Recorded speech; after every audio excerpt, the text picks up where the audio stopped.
Hello students, welcome to my channel. তোমাদের class 10-এর প্রশ্নবিচিত্রার অঙ্কের model question paper 2 এর দীর্ঘ উত্তরধর্মীর 12 দাগের যে কোয়েশ্চেনগুলো রয়েছে 12 থেকে 12, 13, 14 এগুলো আজকে সলভ করব। এর আগে আমি অলরেডি 5-এর দীর্ঘ উত্তরধর্মীতে সলভ করে দিয়েছি। এছাড়াও এমসিকিউ, এসএকিউ এগুলো আমি সলভ করে দিয়েছি। তো তোমরা যারা দেখোনি, আমার ডেসক্রিপশন বক্সে প্লেলিস্টের লিঙ্ক দেওয়া রয়েছে, সেখান থেকে যে তোমরা দেখে নিও ওই সমস্ত সলিউশনগুলো। এবং এছাড়াও ওখানে আমার মডেল কোশ্চেন পেপার 1 এবং 21-এর যে সমস্ত অঙ্কগুলি রয়েছে সেগুলো কিন্তু সলিউশন তোমরা ওখান থেকে পেয়ে যাবে। তো আজকে চলো শুরু করছি এই 12 দাগ থেকে যেটা রয়েছে। দেখো কি বলেছে 12 দাগের একেরটা, একটি চতুর্ভুজের কোণগুলি যথাক্রমে 4x ডিগ্রি, 60 ডিগ্রি, π/2 রেডিয়ান ও x ডিগ্রি, এক্স এর মান নির্ণয় করতে বলেছে। ঠিক আছে, চতুর্ভুজের তাহলে কি বলা আছে, 4টি কোণ বলে দেওয়া রয়েছে এখানে, আর যে এক্স দিয়ে যে কোণটা রয়েছে সেই এক্স এর মানটা আমাদেরকে হিসেব করতে বলেছে। তাহলে দেখো এখানে এটা কি করেছি, চতুর্ভুজের দেখো এখানে কোণগুলি যথাক্রমে 4x ডিগ্রি যেটা দেওয়া আছে লিখে নিলাম। এবারে দেখো সবগুলো দেখো এটা কি ডিগ্রি, এটাও ডিগ্রি, এক্সটাও হচ্ছে ডিগ্রি, সবগুলো ষষ্ঠিক মানে রয়েছে, কিন্তু π/2 দেখো যেটা আছে রেডিয়ান, এটা কিন্তু বৃত্তীয় মানে দেওয়া রয়েছে। তাহলে এটাকে আমরা কি করবো, সবগুলোকে কিন্তু একই আমাদের হয় ষষ্ঠিক অথবা বৃত্তীয় মানে আমাদের কিন্তু হিসেব করতে হবে। তাহলে এটাকে আমরা ষষ্ঠিক মানে নিয়ে যাব। তাহলে π/2 রেডিয়ান সমান কি, রেডিয়ান থেকে ডিগ্রিতে নিয়ে গেলে কি করতে হয়, ষষ্ঠিক থেকে বৃত্তীয়তে যখন এই বৃত্তীয় থেকে যখন ষষ্ঠিক পদ্ধতিতে নিয়ে যাব তখন কি করবো, পাইয়ের জায়গায় 180 বসাবো, অথবা 180/π দিয়ে আমরা গুণ করব, যে কোনো একটা করতে পারি। তাহলে পাইয়ের জায়গায় 180 বসিয়ে দিয়েছি, ব্যাস। পাইয়ের জায়গায় সবসময় 180 বসিয়ে দেবে, ঠিক আছে। তাহলে 180/2 সমান 90 ডিগ্রি হয়ে গেল, ব্যাস। এবারে কি করবে, চতুর্ভুজে 4টি কোণের সমষ্টি আমরা জানি 360 ডিগ্রি। তাহলে শর্তানুসারে কি হবে, এই 4টা কোণের যে সমষ্টি তাহলে 360 ডিগ্রি হবে। তাহলে সেটাই লিখেছি, দেখো 4x, তাই তো, 60। এবার π/2 মানে কত, আমরা 90 ডিগ্রি বের করেছি। দেখো এখানে আমরা লিখেছি 90 ডিগ্রি, প্লাস যেটা আছে x ডিগ্রি সমান 360 ডিগ্রি। এখান থেকে হিসাব করলাম, দেখো 4x + x সমান 5x, প্লাস 60 + 90 সমান কত হচ্ছে 150 ডিগ্রি সমান 360 ডিগ্রি। তাহলে 5x সমান কত, 360 - 150 হিসাব করলাম, সমান তাহলে কত হচ্ছে 210 ডিগ্রি। 5x সমান 210 বেরোলো। তাহলে x এর মানটা আমরা যদি হিসাব করি এখান থেকে 210/5, এটা হবে 42। তাহলে x এর মানটা আছে, যে x এর মান কত হবে, অতএব x এর মান হবে 42, x সমান হবে 42, এটাই হবে উত্তর। ঠিক আছে, তারপর দেখো পরের অঙ্কটা এখানে কি বলেছে, প্রমাণ করো যে, দুয়েরটা বলেছে প্রমাণ করো √1 + cos 30/√1 - cos 30 সমান sec 60 + tan 60। এটা আমাদের প্রমাণ করতে বলা আছে 12 দাগের দুয়েরটা। বাম পক্ষ যেটা আছে আমরা লিখে নিলাম √1 + cos 30/√1 - cos 30। cos 30 এর মান বসালাম √3/2, cos 30 এর মান কত, √3/2 বসালাম। এবার দেখো আরেকটা এই প্রসঙ্গে আরেকটা জিনিস বলে রাখি, যে তোমাদের হয়তো ওই ত্রিকোণমিতির টেবিল যেটা রয়েছে 30, 45, 60 sin cos tan এর বিভিন্ন মান মনে রাখা প্রথম অসুবিধা হবে। আর সবগুলো মান, অতগুলো মান কিন্তু মনে রাখা খুবই চাপের। সেজন্য আমি কি করেছি, একটা তোমাদের ইজি একটা ছোট্ট একটা ভিডিও আমার প্লে লিস্টে দেওয়া রয়েছে। আমার চ্যানেল খুললে ওখানে আমার ডেসক্রিপশন বক্সে লিঙ্কও দিয়ে দেবো, সেখান থেকে তোমরা দেখে নেবে। আমি যখন অঙ্কগুলো করিয়েছি তোমাদের টেক্সট বইয়ে, সেখানে আমি বলেছি। তো আরেকবার বলছি, যদি কারোর মুখস্থ করার অসুবিধা থাকে, যাদের মনে আছে তাদের খুবই ভালো, তাদের কোনো দরকার নেই। যাদের মনে রাখতে অসুবিধা হচ্ছে বা সবগুলো মান মুখস্থ করতে অসুবিধা হচ্ছে, তাদের জন্য বলছি ওই ভিডিওটি যে তোমরা দেখে নিতে পারো, যে ইজিলি তোমরা কিন্তু খালি যে সাইনের মানগুলো যদি তোমরা মনে রাখো, তাহলে বাকি সমস্ত মান তোমরা কিন্তু ইজিলি ক্যালকুলেট করে নিতে পারবে, মনে রাখতে পারবে। একদম খুব কম সময় কিন্তু হয়ে যাবে, সবগুলো মান মুখস্থ করার একদম দরকার তোমাদের নেই। খালি সাইনের টেবিলটা তোমাদের কিন্তু মনে রাখতে হবে, আর কিছু নয়। বোঝা গেল? তো সেটা যে তোমরা ওখান থেকে দেখে নিও, একদম ইজি জিনিস। দেখো তাহলে cos 30 মান হচ্ছে √3/2, cos 30 মান √3/2 বসালাম। এবার এটাকে হিসাব করি, 1 + √3/2 কত হচ্ছে, নিচে লসাগু 2, উপরে হবে 2 + √3। এখানে মাইনাস, উপরে প্লাস আর নিচে মাইনাস আছে, নিচেও সেম জিনিস হবে, লসাগু 2 - √3 হবে উপরে। এবার তাহলে 2 আমি কেটে দিই, যদি দিই 2 কেটে যাবে, তাই তো কেটে দিয়েছি। তাহলে উপরে থাকবে 2 + √3, নিচে থাকবে 2 - √3। এবারে দেখো নিচে 2 - √3 আছে, নিচে যে কি আছে, হরে করণী সবসময় কি করবো, নিরসন করবো। তাহলে আমরা কি করবো, করণী নিরসক উৎপাদক দিয়ে আমরা অনুবন্ধী করণী দিয়ে আমরা কি করলাম, গুণ করলাম, তাই তো। তাহলে 2 - √3 ওপরে 2 + √3, ওর এই যে অনুবন্ধী করণী দিয়ে আমরা কি করলাম, গুণ করে দিলাম। তাহলে উপরে 2 + √3, নিচেও আমাদেরকে কিন্তু গুণ, উপরে করলে নিচেও করতে হবে, 2 + √3 দিয়ে গুণ করলাম, ঠিক আছে, নাহলে তো রাশিটা একই থাকবে না। তাই তো। তাহলে এবার কি করবো, উপরে দেখো 2 + √3 ইন্টু 2 + √3, 2 + √3 হোল স্কোয়ার, নিচে হচ্ছে দেখো সেই a প্লাস বি মানে a plus B 2 + √3 into a minus B মানে 2 - √3। এখানে হচ্ছে সেই a স্কোয়ার মাইনাস বি স্কোয়ারের ফর্মুলা এসছে, তাই তো। তাহলে a plus B into a minus B মানে কি a স্কোয়ার মানে কি 2a square minus B square, B মানে এখানে √3 এর হোল স্কোয়ার, বোঝা গেল। এক্ষেত্রে এটা হচ্ছে 2, বিটা হচ্ছে √3। ঠিক আছে, যাদের বুঝতে অসুবিধা হচ্ছে বা যারা সূত্র সম্বন্ধে অতটা ঠিক জানো না, সেই জন্য তোমাদেরকে আমি ধরে ধরে একদম বলে দিচ্ছি, যারা বুঝতে পারবে তারা তো খুবই ভালো জিনিস। এখানে 2 + √3 সবাই জানো যে 2a square minus √3 whole square, যাতে তোমাদের প্রত্যেকের যাদের বুঝতে সুবিধা হয় সেই জন্য আমি ভালো করে ডিটেলস আমি বলে দিচ্ছি। দেখো তাহলে 2 + √3 2 - √3 এটা সবসময় লিখবে কি a square minus B square হয়ে গেল। তাহলে উপরে দেখো 2 + √3 হোল স্কোয়ার, তার আবার রুট বর্গ করছি, আবার বর্গমূল করে দিচ্ছি। ঠিক আছে, এক পা এগোচ্ছি আবার এক পা পিছিয়ে যাচ্ছি, তাহলে কি হচ্ছে 2 + √3 থাকবে এটা আবার, তাই তো। আর নিচে কি হচ্ছে 2 × 4 মাইনাস √3 এর হোল, 2 × 4 হলো, আর √3 এর হোল স্কোয়ার মানে কি √3, এটা কি বর্গমূল করছি আবার তার বর্গ করছি মানে কি সেই 3 হয়ে যাবে, তাই তো, একই হয়ে যাবে। এই মানে স্কোয়ার রুট যেটা রয়েছে সেটা কি হবে, উঠে যাবে স্কোয়ার রুটটা, তাহলে খালি 3 হয়ে যাবে, তাই তো। তাহলে 4 - 3, তাহলে 4 - 3 হলে 4 - 3 এর যে স্কোয়ার রুটটা, তাহলে 4 - 3 এর স্কোয়ার রুট মানে কত, 1 এর স্কোয়ার রুট, 1 এর বর্গমূল মানে কত 1, সেটা লিখে দিলাম। আর উপরে 2 + √3 যেটা আছে সেটা থাকবে, তাহলে 2 + √3/1 মানে 2 + √3 এটা হবে, বাম পক্ষ এটা বেরিয়ে গেল। এবার আমরা ডান পক্ষটা ধরে যদি আমরা হিসাব করে দেখি কি আসছে, ডান পক্ষ কি আছে sec 60 + tan 60, একদম sec 60 + tan 60। sec 60 এর মান কত, sec 60 এর মান হচ্ছে 2, বোঝা গেল। তোমাদের কারো কারো অসুবিধা হতে পারে, তোমরা যাদের মনে আছে একদম ডিরেক্ট বসিয়ে দিতে পারো, কোনো অসুবিধা নেই, এখানে 2 এখানে বসিয়ে দেবে এর জায়গায়, sec 60 = 2। যাদের অসুবিধা হয় তাহলে তারা কি করবে, তাদের জন্য বলছি কি করবে 1/cos 60 করবে। cos 60 এর মান তো জানো আশা করি, তাই তো, অতটা মনে রাখতে অসুবিধা হওয়ার কথা নয়। তাহলে কেননা এগুলো বেশি ইউজ হয়, সাইন কস ট্যান এগুলো বেশি ইউজ হয়, সেই জন্য মনে রাখা তোমাদের সুবিধে। তাহলে sec 60 সমান কি কসের অনন্যক 1/cos 60 করে দিলাম প্লাস tan 60। তাহলে এবারে 1/cos 60 এর মান হাফ, 1/2 করে দিলাম, cos 60 এর মান বসিয়ে দিলাম, প্লাস tan 60 এর মান তো জানো √3 বসিয়ে দিলাম।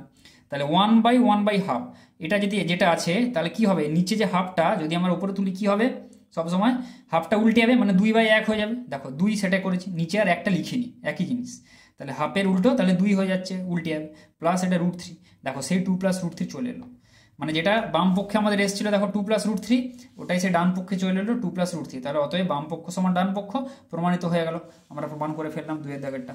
ঠিক আছে, দেখো 12 দাগের এবার 3-এরটা দেখো কি বলেছে, ত্রিভুজ এবিসি এর বাহুগুলিকে একই ক্রমে বর্ধিত করলে উৎপন্ন বহিকোণগুলির মান হয় 2x degree, 2y degree, 2z degree. এটা যদি হয় প্রমাণ করো sin x ডিগ্রি। আর দেখো আগেরটা কি মাধ্যমিক 16 সালে কিন্তু পড়েছিল, ঠিক আছে, আগের যে অঙ্কটা। আর এটা দেখো তাহলে প্রমাণ করো যে কি বলেছে, sin x degree plus sin y degree plus sin z degree সমান cos a/2 plus cos b/2 plus cos c/2, এটা হচ্ছে প্রমাণ করতে বলেছে। ঠিক আছে, তাহলে এখানে কি বলেছে এটা মনে রেখে দাও, এবিসি এর বাহুগুলিকে একই ক্রমে বর্ধিত করলে উৎপন্ন বহিকোণ। ঠিক আছে, তাহলে দেখো এখানে কি করেছি, এবিসি একটা ত্রিভুজ আছে, তার বাহুগুলোকে একই ক্রমে মানে কি একই অর্ডারে আমরা বর্ধিত করেছি, মানে আমরা এটাকে এদিকে বাড়িয়েছি, তাহলে এবি বাহুটাকে আমরা কোন দিকে বাড়িয়েছি, এদিকে, বিসি বাহুটাকে এদিকে বাড়িয়েছি, আর সি এ বাহুটাকে তাহলে এদিকে বাড়িয়েছি। ঠিক আছে, এদিকে এদিকে এদিকে, সেটা এটাকে বলা হচ্ছে একই ক্রমে আমরা কি করছি, বর্ধিত করছি প্রতিটা বাহুকে। তাহলে এখানে সেটাই লিখেছি, দেখো ত্রিভুজ এবিসি এর বাহুগুলিকে অর্থাৎ এবি, অর্থাৎ দেখো এবি, বিসি, যে বিসি ও সিএ অর্থাৎ সিএ কে একই ক্রমে বর্ধিত করলে উৎপন্ন বহিকোণগুলি হয় কি হয়, এবি কে বর্ধিত করলে কি হয় বহিকোণ 2x ডিগ্রি হয়, সেটা লিখেছি 2x ডিগ্রি। বিসি কে করলে হয় কত, বিসি কে করলে হয় দেখো 2y ডিগ্রি, এটা যে বহিকোণ মানে কি বহিস্থ যে কোণ 2y ডিগ্রি। ও সিএ কে করলে কি হয়, সিএ কে করলে কি হবে 2z ডিগ্রি, দেখো আমি এখানে লিখেছি 2z ডিগ্রি হয়ে গেল বহিকোণগুলো, এটা লিখলাম আর কি। আর প্রমাণ করতে বলা আছে, এটা আমাদের প্রমাণ করতে দেওয়া রয়েছে, প্রমাণ্য যেটা, ঠিক আছে, এটা প্রমাণ করতে হবে। তাহলে দেখো এখানে কি করেছে, দেখো বাম পক্ষটা দেখো আমরা এখানে কি চেয়েছে, দেখো sin x plus sin y plus sin z, এটা বাম পক্ষ বলা আছে, তাই তো। তাহলে ডান পক্ষটা আমরা চাপা দিয়ে দিচ্ছি, দেখো বাম পক্ষ নিয়ে কাজ করব। তাহলে দেখো x sin x plus sin y plus sin z আছে, তাহলে এখানে x এর মানটা তো অজানা, আমরা যদি x এর মানগুলো y এর মান আর z এর মান এই তিনটে মান আমরা যদি বের করে এখানে বসিয়ে করি দেখি এটা ডান পক্ষ আসে নাকি দেখি, তাই তো। তাহলে প্রথম কাজ হবে আমরা x এর মান বের করবো, x degree, y degree, z এর মান বের করবো। দেখো x এর মানটা কি করে বের করবো, তার জন্য দেখো আমরা কোনটা লাগাচ্ছি, দেখো এখানে আমরা কি জানি, দেখো এখানে 2x এটা 2x ডিগ্রি বলা যায়, আর তো কিছু নেই। এক্স এক্স রিলেটেড যেটা চলরাশি আছে এখানেই আছে 2x ডিগ্রি, আর তো কোথাও এক্স নেই। তাহলে যা করতে হবে এখান দিয়ে করতে হবে। দেখো 2x প্লাস এটা কত, এটা কোণ বি, এই কোণটা কত, কোণ বি। তাহলে 2x প্লাস এই কোণটা, এই যে এই কোণটা সমান কত হচ্ছে 180 ডিগ্রি, এই দুটো কোণের সমষ্টি, সেটাই আমি লিখেছি। দেখো 2x ডিগ্রি প্লাস কোণ বি সমান কত হচ্ছে 180 ডিগ্রি। এখান থেকে আমরা এক্স এর মানটা হিসাব করবো, এক্স এর মানটা কত হয় এবার দেখবো। বোঝা গেল? তাহলে এটাই হচ্ছে মূল থিওরি। তাহলে এটা বোঝা গেল যে 2x প্লাস বি সমান 180 ডিগ্রি, সেটা আমরা লিখলাম 2x প্লাস বি 180 ডিগ্রি। এবার এখানে হিসাব করছি, দেখো 2x ডিগ্রি একটা বলে দিচ্ছি, বাকিগুলো তাহলে সেম একদম হবে। 2x ডিগ্রি সমান কত হবে, 180 ডিগ্রি মাইনাস বি, 180 বিটা এখানে প্লাস ছিল, ওদিকে গেলে মাইনাস হয়ে গেল, 180 ডিগ্রি মাইনাস বি। আচ্ছা, এবার এক্স ডিগ্রি সমান কত হবে, 2 দিয়ে ভাগ করব। তাহলে 180 মাইনাস বি, পুরোটাকে আমরা 2 দিয়ে ভাগ করব, কিন্তু পুরোটাকে আমরা 2 দিয়ে ভাগ করে দিলাম, ঠিক আছে। তাহলে এক্স ডিগ্রি সমান কি হবে, দেখো A minus B by C হলে কি আমরা লিখতে পারি A by C minus B by C, তাই তো। তাহলে সেটাই লিখেছি 180 বাই 2 মাইনাস বি বাই 2। অনেকে কিন্তু এটা থেকে এখানে এটা করতে কিন্তু অসুবিধা হয় অনেকের কিন্তু, কেননা দেখো এটাকে তোমরা যদি লসাও করো এটা আসছে, বোঝা গেল। এটাকে তোমরা দেখো এটার পরের স্টেপ কি একবার বলে দিচ্ছি, প্রসঙ্গ যখন এসছে, এটার পরের স্টেপ কি, লসাগু করবো আমরা, 2 নিচে 2 লসাগু হবে, উপরে থাকবে কি 180 মাইনাস বি, দেখো সেটাই এসছে। এটা থেকে এটা তোমরা ইজিলি করতে পারবে। সেরকমভাবে ব্যাক ক্যালকুলেশন তোমাদেরকে করতে জানতে হবে, যে এটা যদি থাকে এটা লসাগুটার মানে এটা আছে যোগফল করে দেওয়া আছে এটা, তাই তো। এটা থেকে আমরা কার কার যোগফল যেটা সেটা যাব, যে সেটাকে এইভাবে করব যে 180 বাই 2 মাইনাস বি বাই 2, এইভাবে আমরা হিসাবটা করবো 180 বাই 2 মাইনাস বি বাই 2, এটা লিখবো আর কি। মানে এইটা যদি থাকে পরের স্টেপ কিন্তু এইটা তোমাদেরকে কিন্তু লিখতে, মানে এটা যেন মাথায় থাকে যে এটা আমাদেরকে লিখতে হবে, না হলে কিন্তু ভুলে যাবে, মানে ঠিক আছে যতই বোঝো। এটা হলো, তাহলে এক্স ডিগ্রি সমান কত, 180 বাই 2 মানে কত 90 ডিগ্রি মাইনাস বি বাই 2 হয়ে গেল। তাহলে এক্স এর মান আমরা কত পেলাম, 90 ডিগ্রি মাইনাস বি বাই 2, ব্যাস এটা মনে রেখে দাও, হয়ে গেল। সিমিলারলি এবার দেখো এখানে কি করেছি, 2y প্লাস এই যে কোণ সি, তাই তো এই কোণ সি, তাহলে 2y প্লাস সি, এই দুটো মিলিয়ে কত হচ্ছে 180 ডিগ্রি হবে এইটা, তাই তো। তাহলে সেটাই করেছি, দেখো 2y প্লাস সি সমান 180 ডিগ্রি। তাহলে দেখো তাহলে সেখান থেকে একদম সেমভাবে এইটার মতনই একদম ডিটো প্রসেস, 2y সমান এখান থেকে আমরা 180 মাইনাস সি, ওয়াই সমান কত 180 মাইনাস সি বাই 2, ওয়াই সমান তাহলে 180 বাই 2 মাইনাস সি বাই 2, তাহলে ওয়াই সমান 180 বাই 2 মানে 90 মাইনাস সি বাই 2, একদম সেম প্রসেসের মতনই, ওয়াই এর মানটা এখানে বের করে ফেললাম। সিমিলারলি দেখো এখানে 2z প্লাস কত, এটা এ, তাহলে 2z প্লাস এ সমান কত 180 ডিগ্রি, সেটাই করেছি। দেখো 2z প্লাস এ সমান 180 ডিগ্রি, এখান থেকে আমরা সেম প্রসেস একদম জেড এর মানটা হিসেব করেছি, দেখো 90 ডিগ্রি মাইনাস এ বাই 2, এটা এসছে, ঠিক আছে। তাহলে এক্স কি বেরোলো, এক্স ওয়াই আর এই জেড, এই তিনটে মান আমরা কিন্তু বের করে ফেললাম। এইবার দেখো বাম পক্ষটা আমরা তুলেছি, sine X plus sine Y plus sine Z, এটা তুললাম, তাই তো। এবার এক্স এর জায়গায় এই মানটা বসাবো, ওয়াই এর জায়গায় এই মানটা বসাবো, জেড এর জায়গায় কি বসাবো, এই মানটা বসাবো, ব্যাস।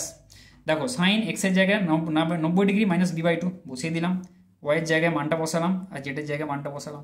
তারপরে দেখো কেন বসালাম, দেখো সেই পুরো কোণের ত্রিকোণমিতিক অনুপাত ওই চ্যাপ্টারে চলে যাও, ঠিক আছে। তাহলে চ্যাপ্টার নাম্বার অধ্যায় নাম্বার 24 তোমাদের টেক্সট বইয়ের। তাহলে সাইন 90 ডিগ্রি মাইনাস থিটা মানে কি কস থিটা, একটা ফর্মুলা রয়েছে। তাহলে থিটার জায়গায় এখানে কি রয়েছে, বি বাই 2, তাই তো। তাহলে sine 90 degree minus B by 2 মানে কত, কস বি বাই 2, তাই তো। প্লাস এখানে দেখো sine 90 degree minus C by 2 মানে কত, কস সি বাই 2, সেই সাইন 90 ডিগ্রি মাইনাস থিটা মানে কস থিটা, এই ফর্মুলাটায় কাজে লাগিয়েছি। Plus sine 90 degree minus A by 2 মানে কস এ বাই 2, ব্যাস। তাহলে দেখো এবারে এইটাই চলে এসছে, এটাই প্রমাণ করতে বলা আছে, কিন্তু কোশ্চেনে তোমাদের ঘুরিয়ে যেরকমভাবে লেখা আছে, আমি কস এ বাই 2টাকে এখানে আগে লিখেছি, কস বি বাই 2টাকে তারপরে লিখেছি, আর কস সি বাই 2টাকে শেষে রেখেছি, একই জিনিস একই ব্যাপার, ঠিক আছে। যেহেতু এইটা একদম ডান পক্ষ হিসেবে বলা রয়েছে সেই জন্য এটাকে সাজিয়ে লিখলাম। তাহলে এটাই দেখো তোমাদের ডান পক্ষ বলা আছে, দেখো ডান পক্ষ কি বলা আছে, cos A by 2 plus cos B by 2 plus cos C by 2, এটাই আমি প্রমাণ করে দিলাম যে cos A by 2 plus cos B by 2 plus cos C by 2, তাহলে এটাই ডান পক্ষ, এটা তোমার প্রমাণিত হয়ে গেল, ঠিক আছে। 13 দাগের এক একটা দেখো কি বলেছে, কাঁসাই নদীর সেতুর ওপর দাঁড়িয়ে তোমার বন্ধু বলাই একটি নৌকাকে সেতুর দিকে আসতে দেখল। নৌকাটি 5 মিনিটে 30 ডিগ্রি থেকে 60 ডিগ্রি অবনতি কোণে পরিবর্তিত হলে আর কতক্ষণ পর নৌকাটি ঠিক সেতুর নিচে আসবে, এই কোশ্চেনটা বলে দেওয়া রয়েছে। তাহলে দেখো এটা কি করেছি, দেখো 13 দাগের এক একটা, এটা সেতু, ধরো সেতুর উপরে এখানে ডি, এটা এই জায়গাটা বলায় দাঁড়িয়ে রয়েছে, তাই তো। এটা একদম সেতু, ঠিক আছে। সেতুটা এই বরাবর আছে, ধরো সেতুটা আছে তোমার এই বরাবর, সেতুটা আছে, ঠিক আছে, এই পাশে। তো এটা এখানে সেতুর উপর দাঁড়িয়ে রয়েছে, তাহলে এখান থেকে বলাই কি দেখলো, একটা সেতু মানে নৌকা এ থেকে কি যাচ্ছে, বিতে যাচ্ছে, বোঝা গেল?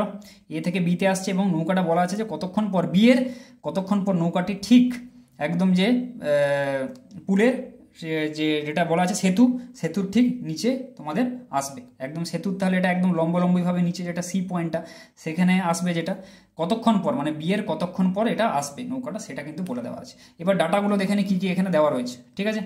তাহলে দেখো এখানে যেটা এখানে বলা আছে যে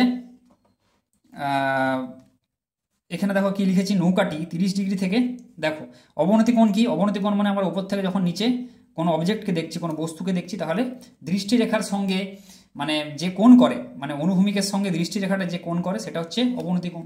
তাহলে দেখো যখন নৌকাটা এতে ছিল তখন কত বলা ছিল, অবনতি কোণ বলা ছিল হচ্ছে 30 ডিগ্রি, তাই তো? তাহলে এটা তখন দৃষ্টিরেখা, এই রেখাটা তখন দৃষ্টিরেখা, তাই তো? দৃষ্টিরেখাটা আমি যখন এখান থেকে এটাকে দেখছি তার অনুভূমিকের সঙ্গে যে কোণ করে, অনুভূমিক মানে কি, ওপরে যে অনুভূমিক তার সাথে যে কোণ করে 30 ডিগ্রি, তাহলে এটা 30 ডিগ্রি আমি দিয়ে দিলাম এই পাশে, বোঝা গেল? তাহলে দেখো এইটা যখন 30 ডিগ্রি, তাহলে এই রেখাটা, এবার ধরো এইটা, তাই তো? আর এইটা কি সমান্তরাল একদম, যদি এরকম সমান্তরাল হয় তাহলে কি একান্তর কোণ, এই কোণটা আর এই কোণটা কি একান্তর কোণ, তাহলে এটাও হচ্ছে 30 ডিগ্রি, আমি এখানে লিখে দিলাম। এবার দেখো ডি থেকে এবার যখন নৌকাটা এ থেকে বিতে এলো, তাই তো? তখন এটা কি অবনতি কোণ কত, 60 ডিগ্রি। অবনতি কোণ মানে এই যে আমি উপর থেকে যে এই নৌকাটাকে দেখছি, তাই তো?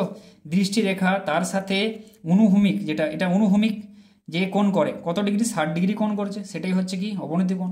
তাহলে এই কোণটা আবার এই কোণটা, এটাকে একান্তর কোণ একই, তাহলে এটাও 60 ডিগ্রি হয়ে গেল, ব্যাস হয়ে গেল, এখানে লিখে দিলাম। কেননা এই কোণগুলো নিয়ে আমরা কাজ করবো, তাই তো? এগুলো ত্রিভুজ, এই ত্রিভুজগুলো ধরে আমরা কাজ করবো, সেই হাইট অ্যান্ড ডিস্টেন্সের অঙ্কে, তাহলে সেই জন্য এখানে 30 আর 60 লেখাটা আমি 60টা আমি লিখে দিলাম। এবার দেখো এখানে আমি লেখাটা এখানে কি লিখেছি, দেখো নৌকাটি 30 ডিগ্রি থেকে 60 ডিগ্রি অবনতি কোণে পরিবর্তিত হয়, অর্থাৎ এ থেকে বিতে যায় 5 মিনিটে, বলা আছে এটা 5 মিনিটে যায়, এ থেকে বিতে 5 মিনিটে যায়। ধরি এ থেকে বিতে অর্থাৎ 5 মিনিটে যায় x একক, এটা আমি দিয়েছি এ থেকে বিতে যে 5 মিনিট লাগছে নৌকাটা যেতে, সেটা অতিক্রম যে দূরত্বটা সেটা হচ্ছে x একক, অর্থাৎ 5 মিনিটে যায় x একক, এটা আমি এখানে ধরেছি, ঠিক আছে? আচ্ছা, এবার দেখো কি করে হিসাব করব। আমাদের কি চেয়েছে যে নৌকাটি কতক্ষণে মানে বি থেকে সিতে মানে কতক্ষণে সেটা পৌঁছবে, ঠিক আছে?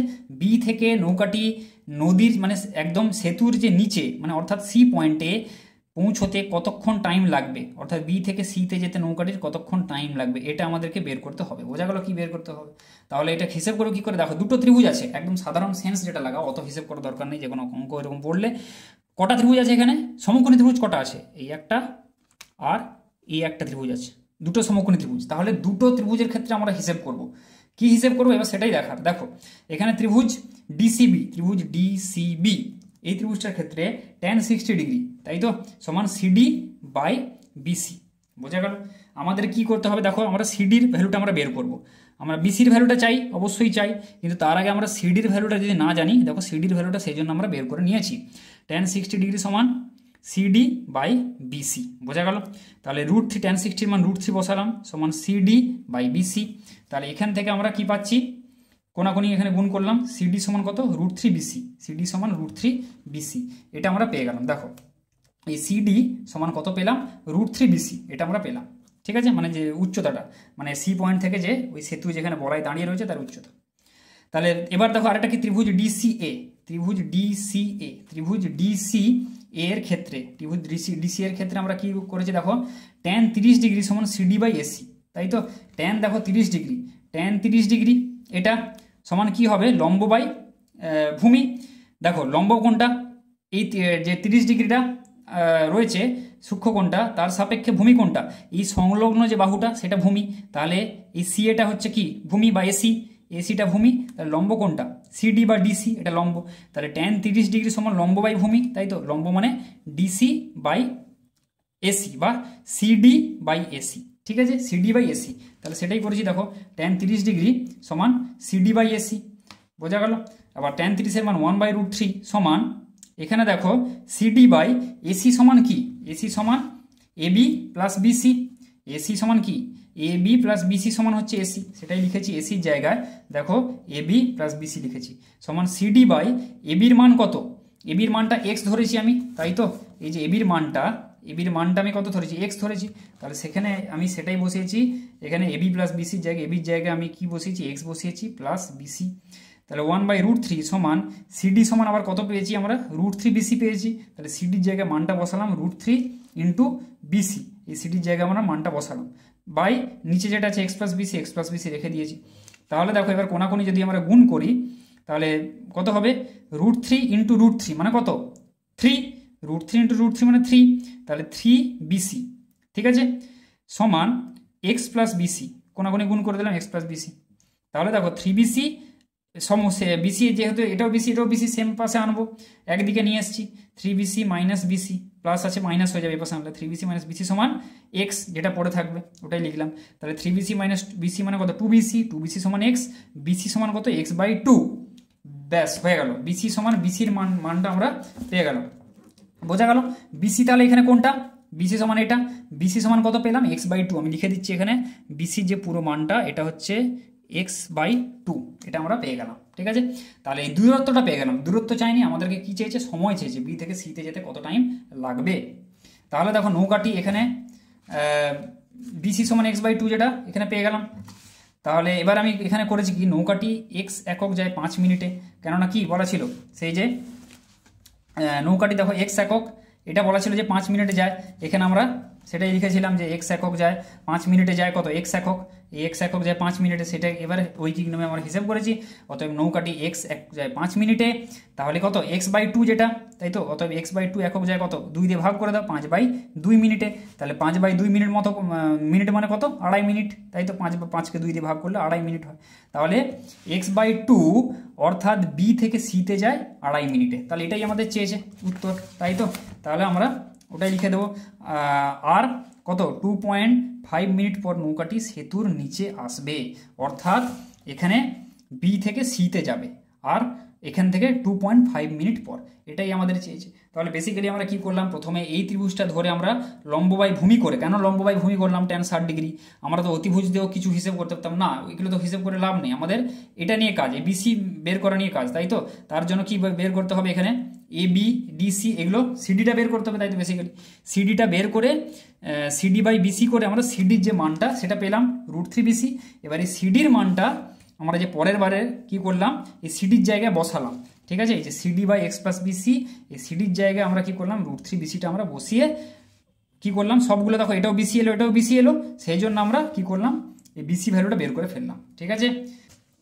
13-2 ABCD একটি আয়তাকার মাঠ, এটা বলা আছে, এই মাঠের একটি কোণা এ তে একটি উলম্ব দণ্ড আছে, বি সি ও ডি থেকে দণ্ডের শীর্ষের উন্নতিকোণ যথাক্রমে আলফা বিটা গামা হলে দেখাও যে cot square alpha plus cot square gamma সমান cot স্কোয়ার বিটা, ঠিক আছে। ব্যাস, এটা এখন কি বলেছে দেখো, এখানে ABCD একটা আয়তাকার মাঠ বলা আছে, ABCD, এখানে এ তে একটা উলম্ব দণ্ড আছে, এ কোণাতে কি বলেছে, এই মাঠটার এ কোণাতে একটা উলম্ব দণ্ড আছে, ঠিক আছে, উলম্ব দণ্ড আছে। এবারে সেটা কি বলেছে দেখো, সেটা বি সি এবং ডি থেকে ওই যে দণ্ডটার শীর্ষের, অর্থাৎ এই যে একটা শীর্ষ, তার উন্নতি কোণ কত হবে, যথাক্রমে আলফা বিটা আর গামা, এটা বলে দেওয়া আছে। তাহলে আমাদেরকে প্রমাণ করতে হবে cot square alpha plus cot square gamma সমান cot স্কোয়ার বিটা, আমাদেরকে কি করতে হবে, এটা প্রমাণ করতে হবে। তাহলে দেখো এটা তো আয়তাকার ছবি, এটা যখন আমরা উপর থেকে নিচে দেখবো সেটা, এবার আমরা যদি বুঝতে হয়, দেখো কি করেছি, দেখো এটা এ প্রান্তটা থেকে যে, এবারে যদি আমরা এই মাঠ থেকে দেখি, মাঠে ধরো তোমরা নেমে পড়েছো, মাঠ থেকে দেখছো জিনিসটা, এখানে চোখ রাখছো, তাহলে কি হবে, এতে দেখো কি একটা আছে, উলম্ব দণ্ড আছে, ঠিক আছে, ধরো আমি এটা দিচ্ছি ও, ঠিক আছে, ও এ, এই দণ্ডটা পুরোটা নাম দিচ্ছি ও এ, তাহলে দেখো সেটা আমি এখানে এঁকেছি বড় করে ও এ, বোঝা গেল, এই পয়েন্টটা, এই যে ও এ যেটা আছে সেটাই আমি এখানে রেখেছি ও এ। এবার এই পয়েন্টটা বি, তাহলে এখানে দিয়েছি বি, মানে এই রেখাটাকে আমি দেখছি, ঠিক আছে, এটা ও এ, এটা বি, বোঝা গেল। তাহলে বি থেকে এই শীর্ষের উন্নতি কোণ কত, আলফা, এই বি থেকে এই যে দণ্ডটার শীর্ষের উন্নতি কোণ আলফা, মানে কি, এই যে নিচ থেকে যদি আমরা ওপরে দেখি তাহলে কি হবে, যে দৃষ্টিরেখা তার সাথে অনুভূমিক যে কোণটা করে সেটাই উন্নতি কোণ, সেটা বলা আছে আলফা, বোঝা গেল। তাহলে এটা হয়ে গেল আলফা, ভালো করে বোঝো কিন্তু, তাহলে এ বি, ঠিক আছে। আচ্ছা, দ্বিতীয় ক্ষেত্রে দেখো বিটা বলা আছে কি, আমরা যদি সি থেকে যদি এই যে দণ্ডটার শীর্ষকে দেখি যে উন্নতি কোণ করবে সেটা হচ্ছে বিটা। দেখো তাহলে এই যে সি, এবার আমরা কি করেছি ও এ আর এ সিটা এঁকেছি। দেখো ও এ আর এ সিটা এঁকেছি, বোঝা গেল। তাহলে এই সি থেকে ওকে যদি আমরা দেখি তাহলে যে উন্নতি কোণ হবে সেটা হলো বিটা। আচ্ছা, ডি থেকে যে শীর্ষটাকে যদি দেখি যে উন্নতি কোণ করবে সেটা হলো গামা। দেখো তাহলে ও এটা তো এঁকেছি, দেখো ও এটা এঁকেছি, আর এই যে এ ডি সেটাও এঁকেছি। কিন্তু যখন আমরা জিনিসটাকে এদিক থেকে দেখছি, বোঝা গেল, যখন আমরা জিনিসটাকে এদিক থেকে দেখছি তখন কিভাবে তোমরা দেখবে, বা এদিক থেকে যদি দেখো, ঠিক আছে, তাহলে কি হবে ও এ বা এডিটা এদিকে আছে, তাই তো। তাহলে ও এটা আঁকলাম, এই যে ও এ যেটা আছে সেটা আমরা আঁকলাম, আর এডি যেটা রয়েছে সেটা আমরা আঁকলাম। যদিও দেখো এর প্রস্থ একটু ছোট হবে, লেন্থটা এখানে সমানভাবেই লেন্থগুলো দেওয়া হয়েছে, একটু একটু দেখে বুঝে নেবে, এডিটা একটু ছোট হবে, ঠিক আছে। তাহলে এডি, ঠিক আছে, এটা আমরা আঁকলাম। তাহলে ডি থেকে শীর্ষের উন্নতি কোণ কত, গামা। দেখো ডি থেকে শীর্ষের উন্নতি কোণ কত হচ্ছে, গামা হয়ে গেল, ঠিক আছে, বোঝা গেল। আর দণ্ডটার যে উলম্ব দণ্ড আমরা ধরি, উলম্ব দণ্ডের দৈর্ঘ্য সমান এক্স, তাহলে এক্স আমরা ধরে নিয়েছি। ত্রিভুজ, এবার প্রত্যেকটা ত্রিভুজ আমরা হিসেব করে করে দেখবো, ঠিক আছে। প্রত্যেকটা ত্রিভুজ হিসেব করে আমরা এখান থেকে কি বের করব, এই যে কট, দেখো কি আছে বাম পক্ষ, সবসময় বাম পক্ষ নিয়ে কাজ, ঠিক আছে। Cot square alpha plus cot square gamma, ঠিক আছে। তাহলে কট আলফা কট গামা এগুলোর মান বের করবো, আর কট বিটা এইসব মানগুলো আমরা বের করবো, তাই তো। তার জন্য এবার হোল স্কোয়ার করে দিলে হোল স্কোয়ার হয়ে যাবে, তাহলে কট আলফার মানটা বের করবো। তাহলে দেখো আমরা কি করবো, ট্যান আলফা বের করবো। ট্যান আলফার অনন্য কট আলফা, ট্যান আলফাকে উল্টে দিলে কি হয়, কট আলফা হয়ে যায়, সেই জন্য আমরা ট্যান আলফা হিসেব করছি সুবিধার জন্য। কট আলফা হিসেব করতে পারো, কোনো ব্যাপার নয়। তাহলে ত্রিভুজ ও এ বি এর ক্ষেত্রে ট্যান আলফা সমান কি, লম্ব বাই ভূমি। আচ্ছা, এবার দেখো লম্ব আর ভূমি কোণটা সব থেকে ইম্পর্টেন্ট জিনিস, এটা আগের কোশ্চেনও বললাম যে এটা সূক্ষ্মকোণ। তাহলে এর সংলগ্ন যে বাহু, একটা তো অতিভুজ তেরচা করে যেটা আছে, আর এর সংলগ্ন যে বাহু, সংলগ্ন বাহু কোনটা, মানে যেটা লেগে আছে, কোনটা লেগে আছে, এবিটা লেগে আছে এর সাথে, তাহলে সেটা হবে ভূমি, বোঝা গেল। আমি এখানে আরেকবার লিখে দিচ্ছি, এটা ভূমি, আর এটা ও এ বাকিটা লম্ব হবে, তাহলে এটা লম্বের ল, বোঝা গেল। তাহলে ট্যান আলফা সমান কি হবে, লম্ব বাই ভূমি, মানে ও এ বাই এ বি, বোঝা গেল। তাহলে সেটাই লিখেছি, দেখো ট্যান আলফা সমান ও এ বাই ও বি। এবার ও এ মানে কি এক্স, মানে এক্স বাই এ বি, তাহলে ট্যান আলফা সমান দেখো লিখেছি এক্স বাই এ বি। তাহলে কট আলফা সমান কি, 1/tan আলফা, উল্টে দিলাম অনন্যক, তাহলে 1/tan আলফা মানে কি এটা উল্টে যাবে, তাহলে এবি বাই এক্স হয়ে যাবে, বোঝা গেল। তাহলে কট আলফা সমান এবি বাই এক্স পেয়ে গেল। আচ্ছা, ত্রিভুজ এবার কি ও এসি এর ক্ষেত্রে, ত্রিভুজ ও এসি এর ক্ষেত্রে দেখো কি, ট্যান বিটা, তাই তো। ট্যান বিটা সমান কি হবে, ও এ মানে এক্স বাই এসি হবে, তাই তো, লম্ব বাই ভূমি এক্স বাই এসি। তাহলে দেখো সেটাই লিখেছি, এক্স বাই এসি সমান কত, ট্যান বিটা, তাই তো, ওটাই লিখলাম। তাহলে ট্যান বিটা সমান এটাকে ঘুরিয়ে লিখলাম এক্স বাই এসি। তাহলে কট বিটা পেলাম, কি পাবো, উল্টে দেবো 1/tan বিটা, ট্যান বিটার অন্য মানে কি হয়ে যাবে, উল্টে যাবে। তাহলে 1 বাই কি হবে, ট্যান বিটার জায়গায় এক্স বাই এসি, আমি একটা স্টেপ এখানে করেছি, এটাকে এবার উল্টে দাও, কট বিটা সমান কি হবে, উল্টে দিলে এসি বাই এক্স হয়ে যাবে, তাহলে কট বিটা সমান এসি বাই এক্স পেয়ে গেল।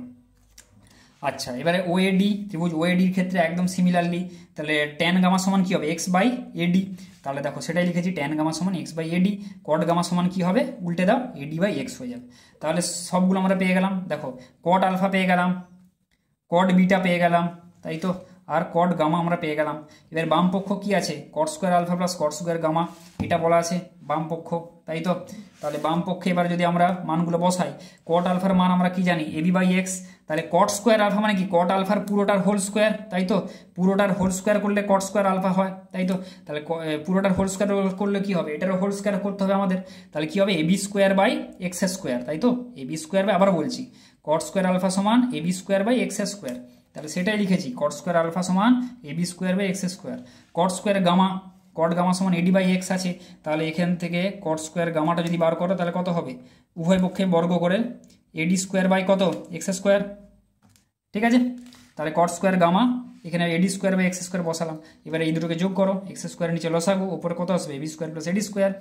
আচ্ছা, এইবারে দেখো এবি স্কোয়ার যেটা, এবারে কি আয়তক্ষেত্র, আমরা জানি, আমরা কি জানি আয়তক্ষেত্রে বিপরীত বাহুগুলি সমান হয়, তাহলে এবি সমান ডিসি, তাই তো, আমরা লিখতে পারি। তাহলে আমরা কি লিখলাম, আমরা এবির জায়গায় আমরা ডিসি লিখলাম, ঠিক আছে, এবি স্কোয়ারের জায়গায় ডিসি স্কোয়ার, আর এডি স্কোয়ার যেটা আছে রেখে দিলাম, DC square plus AD square by X square, যেহেতু আয়তক্ষেত্রে বিপরীত বাহুগুলি সমান, এবি সমান ডিসি। আচ্ছা, এবারে দেখো DC square plus AD square, DC square, দেখো DC square plus AD square, আমি বলতে পারি AD square plus DC square, একই জিনিস। AD square plus DC square সমান কি এসি স্কোয়ার হচ্ছে, তাই তো? কেননা কি এটা হচ্ছে সমকোণী ত্রিভুজ, সমকোণী ত্রিভুজের ক্ষেত্রে লম্ব স্কোয়ার প্লাস ভূমি স্কোয়ার সমান অতিভুজ স্কোয়ার, তাহলে এসি স্কোয়ার আমরা লিখছি। তাহলে আমরা কি লিখলাম, ডিসি স্কোয়ার প্লাস এডি স্কোয়ারের জায়গায় আমরা লিখলাম AC square, AC square by নিচে যেটা আছে এক্স স্কোয়ার। আবার দেখো এসি বাই এক্স সমান কত, কট বিটা। তাহলে আমরা যদি কট স্কোয়ার বিটা করি তাহলে কি হবে, AC square by X square. তাহলে AC square by X square মানে কি, কট স্কোয়ার বিটা, তাই তো? তাহলে AC square by X square সমান কি আমরা লিখতে পারি, কট স্কোয়ার বিটা। দেখো যেহেতু কট বিটা সমান এসি বাই এক্স, ঠিক আছে? তাহলে কট স্কোয়ার বিটা এটাই প্রমাণ করতে বলা ছিল, দেখো আমরা প্রমাণ করে ফেললাম, কট স্কোয়ার বিটা প্রমাণিত, ব্যাস হয়ে গেল, ঠিক আছে? এবার দেখো 14 দাগের একের অঙ্কটা, 14 দাগে চলে এলাম। কি বলেছে, একটি ধাতুর পাত থেকে তৈরি দুটি ফাঁপা গোলকের ব্যাসের দৈর্ঘ্য যথাক্রমে 21 সেন্টিমিটার এবং 17.5 সেন্টিমিটার। গোলক দুটি তৈরি করতে যে পরিমাণ ধাতুর পাত লেগেছে তার অনুপাত নির্ণয় করো। কি বলেছে, একটা ধাতুর পাত আছে, সেখান থেকে দুটি ফাঁপা গোলক আমাদেরকে তৈরি করতে হবে, তৈরি করা হলো ফাঁপা গোলক, ঠিক আছে? এখানে কিন্তু গোলকের যে কতটা পুরু সেটা কিন্তু বলে দেয়নি, বা অন্তর্ব্যাসার্ধ বহির্ব্যাসার্ধ কিছুই বলে দেয়নি। তাহলে কি হবে, গোলকের যে সমগ্র তলের যে ক্ষেত্রফলটা সেটাই হবে কি, অত পরিমাণই টোটাল ধাতুর পাত লাগবে, যে সমগ্র তলের যে ক্ষেত্রফলটা, ঠিক আছে? তাহলে আর কি বলে দেওয়া আছে, ফাঁপা গোলকের ব্যাস দুটো বলে দেওয়া আছে, ব্যাসার্ধ নয়, ব্যাস দুটো বলে দেওয়া আছে। তাহলে গোলক দুটি করতে যে পরিমাণ ধাতুর পাত লেগেছে তাদের অনুপাত বের করতে বলেছে, ঠিক আছে? তাহলে দেখো এটা কি করেছে, 14 দাগের 1। তাহলে প্রথম ফাঁপা গোলকের ব্যাসার্ধ বার করতে হবে, R1 সমান কত, 21/2 সেন্টিমিটার। 21টা ব্যাস বলা ছিল, ব্যাস বাই 2 করলাম। দ্বিতীয় ফাঁপা গোলকের ব্যাসার্ধ R2 সমান কত, 17.5/2 এত সেন্টিমিটার।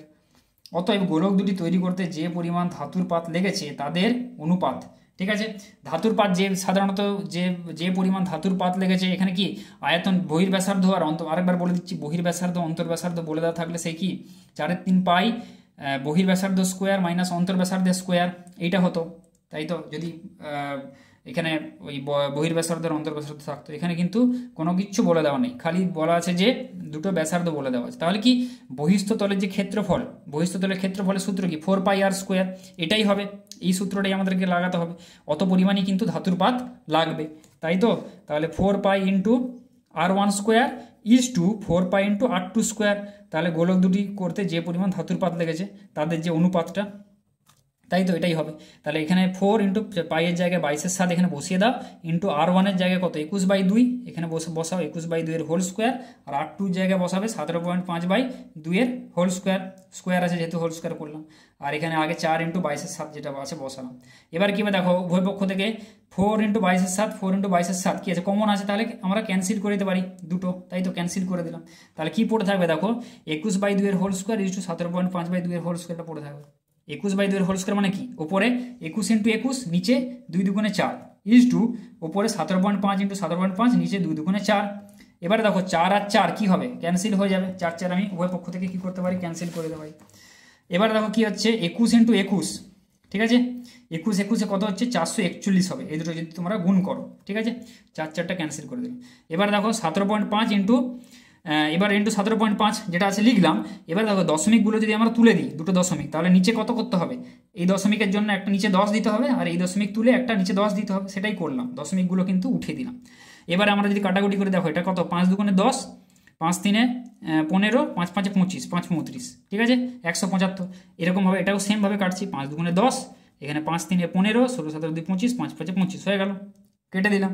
তাহলে উপরে পড়ে থাকবে কত, 35 ইন্টু 35, গুণ করলে আসবে দেখো 1225, নিচে আসবে 2 2 4 আসবে, সেটাই লিখেছি, আর এটা আছে 441 যেমন আছে রাখলাম। এবার নিচে এটা 4 আছে, তাহলে উভয় পক্ষে উভয় সংখ্যার সাথে কি করলাম, অনুপাতগুলোর সাথে 4 দিয়ে যদি আমরা গুণ করে দিই, তাহলে এটাকে 4 দিয়ে গুণ করলাম, এটা আসবে 1764। তাহলে এটাকে 4 দিয়ে গুণ করলে কি হবে, 4 4 ক্যান্সেল হয়ে যাবে, 1225। যাতে আমরা জাস্ট এই ভগ্নাংশে আছে, যাতে আমরা পূর্ণ সংখ্যা আনি, সেই জন্য আমরা কি করলাম, 4 দিয়ে গুণ করে দিলাম। তাহলে এটা ইস্টু এটা হচ্ছে অনুপাত। এবার এটাকে আরো কাটাকুটি করে দেখো কি কিছু যদি আসে, এটাকে দেখো 252, এটাকে যদি আমরা 7 দিয়ে কাটি, 7 দিয়ে কাটলে আসছে 252, আবার এটাকে 7 দিয়ে ভাগ করলে আসছে 175, ঠিক আছে? আবার দেখো এটাকে 7 দিয়ে যদি কাটো, 7 দিয়ে কাটলে আসছে 36, তাই তো? আর এটাকেও 7 দিয়ে যদি আবার কাটো এটা আসছে 25, তাহলে বোঝা গেল 7 দিয়ে কাটছি, ঠিক আছে। 7 দিয়ে এই দুটো ভাগ যাবে, তাহলে 36/25, তাহলে এই দুটোর অনুপাত মানে যে পরিমাণ ধাতু লাগবে তাদের অনুপাত কত হবে 36:25, তাহলে এটা হয়ে যাবে উত্তর। বোঝা গেল। তারপর দেখো 2-এরটা 14 দাগের 2 কি বলেছে দেখো, একটি সমকোণী ত্রিভুজের সমকোণ সংলগ্ন বাহু দুটির দৈর্ঘ্য যথাক্রমে 8 সেন্টিমিটার ও 6 সেন্টিমিটার। কি বলেছে, সমকোণ সংলগ্ন বাহু দুটির দীর্ঘ বাহুটিকে, ভালো করে বুঝবে এই কোশ্চেনটা, এটা পর্ষদ প্রদত্ত প্রশ্ন যেটা দেওয়া রয়েছে। সমকোণ সংলগ্ন বাহু দুটির দীর্ঘ বাহুটিকে অক্ষ ধরে ত্রিভুজটিকে একবার পূর্ণ আবর্তন করলে যে ঘনবস্তু তৈরি হয় তার সমগ্র তলের ক্ষেত্রফল নির্ণয় করো। ঠিক আছে, আচ্ছা এটা কি বলেছে দেখো, 2-এরটা বলা আছে, একটা সমকোণী ত্রিভুজ বলা আছে যার সমকোণ সংলগ্ন দুটি বাহু, একটা 6 একটা 8। তোমরা এটাকেও 8 দিতে পারো, এটাকেও 6 দিতে পারো, কোনো ব্যাপার না, কিন্তু সমকোণ সংলগ্ন দেবে, দুটো বাহু 6 একটা 8। ত্রিভুজটা আমি দিয়ে দিলাম AOB। ঠিক আছে, আচ্ছা এবার কি বলেছে দেখো, ত্রিভুজ AOB কে তার সমতল সংলগ্ন দীর্ঘতম বাহু OB, সমতল সংলগ্ন দীর্ঘতম বাহু কোনটা, OB, কারণ এটা 8 সেন্টিমিটার। তাহলে OB কে কি বলেছে এবার কোশ্চেন, OB কে অক্ষ করে, মানে দীর্ঘতম বাহুকে অক্ষ করে, অক্ষ মানে কি এটা স্থির থাকবে, এই জিনিসটা এটা স্থির থাকবে, এটা নড়বে না। ঠিক আছে, এটা অক্ষ মানে স্থির, যেমন পৃথিবীর অক্ষ বলো, যে কোনো অক্ষ স্থির থাকবে, এর সাপেক্ষে ঘুরবে। তাহলে বাহু OB কে অক্ষ করে একবার পূর্ণ আবর্তন করলে যে ঘনবস্তুটি তৈরি হয় সেটি হলো লম্ববৃত্তাকার শঙ্কু। ঠিক আছে, যার ব্যাসার্ধ সমান 6 সেন্টিমিটার, উচ্চতা সমান, আচ্ছা এটা কি করে হলো এবার বলছি। দেখো এটাকে যদি অক্ষ করে একবার পূর্ণ আবর্তন করছি মানে কি, এই জিনিসটা ঘুরবে, বোঝা গেল। দেখো এটা হচ্ছে দেখো এটা অক্ষ, ঠিক আছে, এটা ফিক্সড। এইবার হচ্ছে দেখো এই যে OA জিনিসটা, এটাকে আমি পূর্ণ আবর্তন করাচ্ছি, মানে অতিভুজ আর এই যে লম্বটা এটা ঘুরবে। ঠিক আছে, এই অতিভুজটা আর এই যে লম্ব যে বাহুটা OA, এই দুটোই ঘুরবে খালি, মানে A পয়েন্টটাকে ধরে আমি এটাকে এরকমভাবে ঘুরাচ্ছি, বোঝা গেল। A পয়েন্ট যেটা আছে সেটাকে আমি এরকমভাবে তুলছি। ঠিক আছে, এটাকে তুলে এরকমভাবে পুরোটা ঘুরালাম, OBটা কিন্তু স্থির আছে, বোঝা গেল। তাহলে এটা কি হবে, ওইটা পুরোটা এরকমভাবে ঘুরবে, বোঝা গেল। ওইটা এরকমভাবে ঘুরে এক পাক ঘুরে আবার সেই এতে ফিরে যাবে। ভালো করে বোঝার চেষ্টা করো, একটু ভিজুয়ালাইজেশনের ব্যাপার আছে, বোঝা গেল। OBটা কিন্তু এক জায়গায় স্থির আছে। ঠিক আছে, তাহলে এটাকে ঘুরাচ্ছ, এটাকে ঘুরিয়ে এক জায়গায় আবার ওতে নিয়ে চলে গেলে, তাহলে দেখো কিরকম আকার নেবে, দেখো এটা O, এটা B, OBটা স্থির, তাহলে এটাকে এরকম করে আমি ঘুরিয়ে দিলাম। ঠিক আছে, এরকম করে আমি কি করছি, এক পাক ঘুরিয়ে আবার আমি এই বিন্দুতে নিয়ে চলে গেলাম, এই OA বাহুটাকে। ঠিক আছে, OA বাহুটাকে এরকম করে ঘুরে, তাহলে এটা কি একটা বৃত্ত হয়ে যাবে, পাশটা এই জায়গাটা একটা বৃত্ত হয়ে যাবে।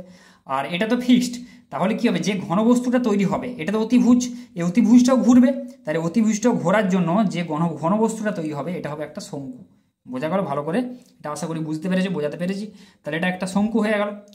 তাহলে যার ব্যাসার্ধ কি, এটা ব্যাসার্ধ, কেননা কি এইটা এই পাশটা পুরোটা ঘুরছে, এটা ব্যাসার্ধ। এটা নিচে বৃত্ত তৈরি হয়েছে যার ব্যাসার্ধ হচ্ছে কি 6 সেন্টিমিটার, আর পুরো যে লম্ব উচ্চতা এটা হচ্ছে 8, এটা হচ্ছে 8 সেন্টিমিটার, বোঝা গেল। আর যে অতিভুজটা সেটাই হচ্ছে কি তির্যক উচ্চতা, অতিভুজের যে দৈর্ঘ্যটা, তাহলে এটা হচ্ছে L। আমি তির্যক উচ্চতা যেটা দিলাম সেটা হচ্ছে L। ঠিক আছে, ধরি তির্যক উচ্চতা L, তাহলে ওইটা হবে লম্ববৃত্তাকার শঙ্কু যার ব্যাসার্ধ R সমান 6 সেন্টিমিটার লিখেছি। উচ্চতা কত, উচ্চতা লম্ব উচ্চতা যেটা সেটা হচ্ছে H সমান কত 8 সেন্টিমিটার। অতএব তির্যক উচ্চতা L সমান কি হয়, 8 স্কোয়ার প্লাস 6 স্কোয়ার, বা 6 স্কোয়ার প্লাস 8 স্কোয়ারের রুট, তাই তো তির্যক উচ্চতা হয়। তাহলে তির্যক উচ্চতা L সমান কত, 6 স্কোয়ার প্লাস 8 স্কোয়ারের রুট, মানে কত 6 6 36, 8 8 64 রুট, মানে √100, মানে 10 সেন্টিমিটার হচ্ছে। ঠিক আছে, তির্যক উচ্চতা বেরিয়ে গেল হচ্ছে L সমান 10 সেন্টিমিটার। ঠিক আছে, এটা পেয়ে গেলাম তির্যক উচ্চতা। এবার দেখো শঙ্কুটির কি বলেছে, সমগ্র তলের ক্ষেত্রফল, মানে এখানে যে চেয়েছে যে ঘনবস্তুটি তৈরি হবে তার সমগ্র তলের ক্ষেত্রফল। অতএব শঙ্কুর সমগ্র তলের ক্ষেত্রফল কি হয়, শঙ্কুর সমগ্র তলের ক্ষেত্রফলের সূত্র কি, সমগ্র তলের ক্ষেত্রফল πr ইন্টু কি হয় R+L, এটা হয় সূত্রটা। ঠিক আছে, কি করে এলো, এই যে নিচের যে বৃত্তের ক্ষেত্রফল πr স্কোয়ার প্লাস যে উপরের যে পার্শ্বতলের ক্ষেত্রফল কত হয় πr/L, তাহলে πr স্কোয়ার প্লাস πr/L। এবার এখান থেকে πr কমন নিলে πr ইন্টু R+L, বোঝা গেল। এবারে আমি আর এর মান 6, তাহলে পাই ইন্টু আর এর মান বসালাম 6, তাহলে এখানে R+L, আর এর মান বসালাম 6, এল এর মান কত বেরিয়েছে 10, এল এর মান এক্ষুনি যেটা বের করলাম, তাই তো, তির্যক উচ্চতা এল এর মান 10 বেরিয়েছে, এল এর জায়গায় আমি 10 বসালাম। তাহলে দেখো 6 পাই ইন্টু 10 6 16, তাহলে 6 পাই ইন্টু 16 মানে কত, 16 6 96 পাই বর্গ সেন্টিমিটার, সব সেন্টিমিটারে ছিল, সেই জন্য ক্ষেত্রফলটাও কিন্তু বর্গ সেন্টিমিটার আমরা দিলাম। এককটা কিন্তু ভালো করে লিখবে। তাহলে আমরা কি বললাম, যে শঙ্কুটির অর্থাৎ ত্রিভুজটাকে আরেকবার বলে দিচ্ছি, যে দীর্ঘতম বাহু অর্থাৎ ওবিকে অক্ষ ধরে তার যদি আমরা ত্রিভুজটাকে পূর্ণ আবর্তন করাই, তাহলে কি হবে, যে ঘনবস্তুটি তৈরি হবে সেটি হবে শঙ্কু, এবং শঙ্কুর সমগ্র তলের ক্ষেত্রফলটি হবে 96 পাই বর্গ সেন্টিমিটার। আশা করি বোঝাতে পেরেছি এবং বুঝতে পেরেছো। এরপর দেখো 3-এর দাগের অঙ্কটা, 3-এর দাগের কি বলেছে দেখো, 14 দাগের 3, 40 মিটার লম্বা ও 30 মিটার চওড়া একটি নিচু জমিকে মাটি দিয়ে 2.5 ডেসিমিটার উঁচু করতে হবে। এর জন্য যে পরিমাণ মাটি দরকার তা ওই জমির চারিদিকে 2.5 মিটার চওড়া একটি পরিখা খনন করলে পাওয়া যাবে। পরিখাটি কত গভীর হবে, তার যে মানে পরিখার যে গভীরতা সেটা তোমাদেরকে বের করতে হবে।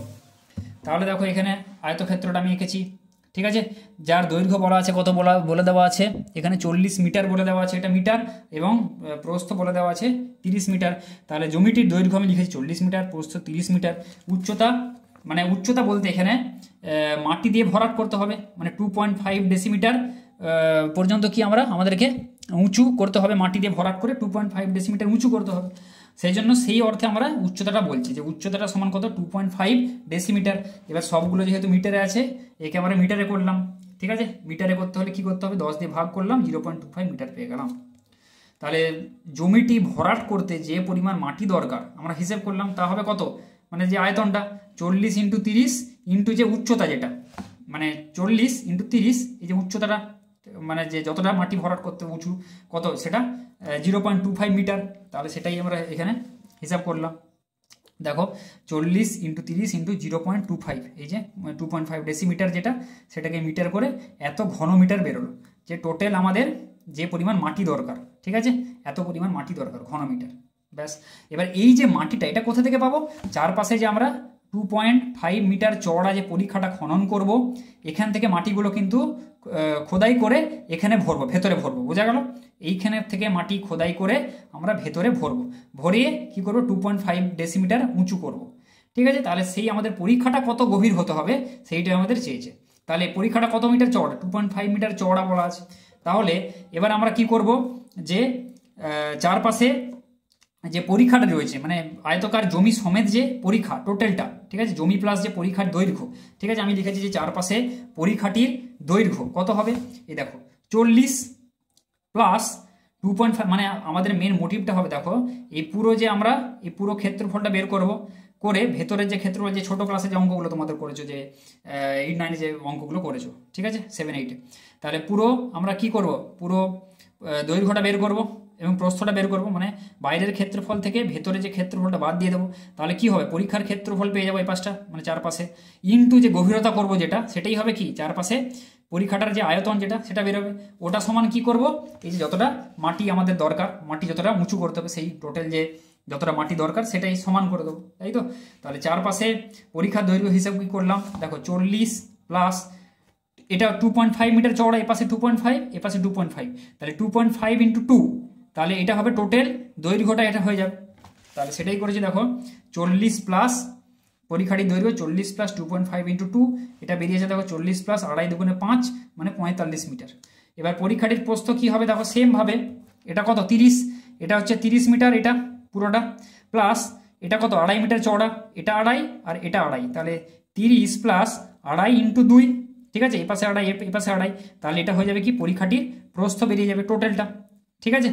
তাহলে আমরা এটাই করলাম, যে 30 প্লাস 2.5 ইন্টু 2, পরীক্ষাটির প্রস্থ কত, 30 প্লাস 2.5 দুগুণে 5, 30 প্লাস 5 মানে 35 মিটার। তাহলে পরীক্ষাটির দৈর্ঘ্য 45, প্রস্থ হচ্ছে 35, আমি এখানে একবার লিখে দিচ্ছি তোমাদের, এটা 45 মিটার, এটা হচ্ছে 35 মিটার, বোঝা গেল, ব্যাস পুরোটা হয়ে গেল। তাহলে এবার দেখো ধরি পরীক্ষাটির গভীরতা সমান h মিটার, এটা আমরা ধরে নিচ্ছি, যেটা চেয়েছি আমাদের সেটা আমরা কি করলাম, ধরে নিলাম।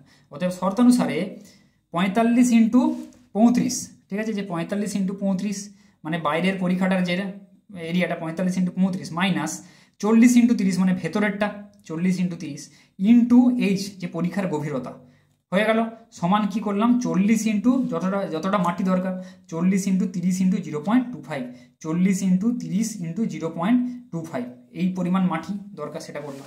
তাহলে কি করলাম 45 × 35 মাইনাস মানে বাইরের যেটা মাইনাস ভেতরের কত 40 × 30 ভেতরেরটা ইন্টু মানে এটা কি হলো পরীক্ষাটার ক্ষেত্রফল বেরোলো ইন্টু এই যে এইচ গভীরতা পরীক্ষার যে গভীরতা ধরেছে এইচ ওটা সমানে কি টোটাল যে মাটির যে খনন কার্য যে টোটাল যে পরীক্ষায় যে আয়তনটা পেয়ে গেলাম সমান যতটা মাটি দরকার আমরা কি মাটি দিয়ে এখানে যেটা ভরাট করেছি 40 × 30 × 0.25 যেটা এখানে আছে তাহলে সেটাই এখানে লিখেছি 40 × 30 × এটা।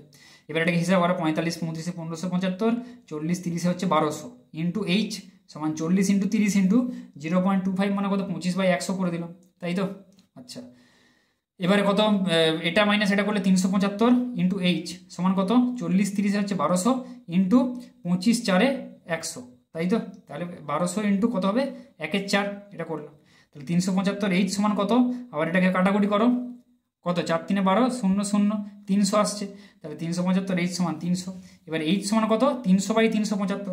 এবার এটাকে যদি আমরা কাটাকুটি করি কত হবে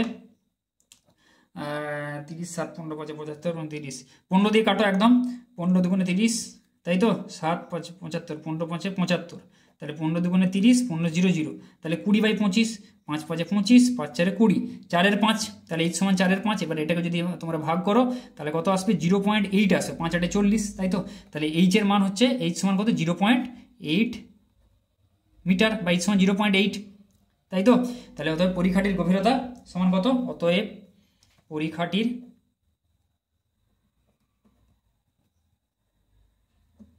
গভীরতা সমান 0.8 মিটার আশা করি বোঝা গেল ঠিক আছে।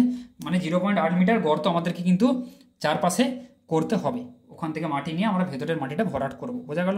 তাহলে পরীক্ষাটির গভীরতা 0.8 মিটার এটাই হয়ে গেল উত্তর ঠিক আছে। তো মডেল কোশ্চেন পেপার 2 এর যতগুলো কোশ্চেন ছিল সবগুলো মোটামুটি করিয়ে দিলাম আর দুটো যে কোশ্চেন মোটামুটি একটা ওই তোমাদের রাশিবিজ্ঞানটা যেটা বাকি রয়েছে সেটার একটা আলাদা করে ভিডিও আমি সবগুলো রাশিবিজ্ঞান যেগুলো বাকি রয়েছে সেগুলো দিয়ে দেবো ঠিক আছে। তো ভিডিওটি যদি ভালো লাগে তাহলে লাইক করো বন্ধুদের সাথে বেশি বেশি করে এগুলো শেয়ার করো আর চ্যানেলটিকে তোমরা যারা সাবস্ক্রাইব করেছো তাদেরকে ধন্যবাদ, যারা সাবস্ক্রাইব করোনি তারা সাবস্ক্রাইব করে দাও। আর যদি কিছু ডাউট থাকে বা বুঝতে অসুবিধা হয় বা যদি কিছু ভিডিও চাও তারা সেই সব জিনিসগুলো তোমরা কমেন্ট বক্সে লিখে জানাও।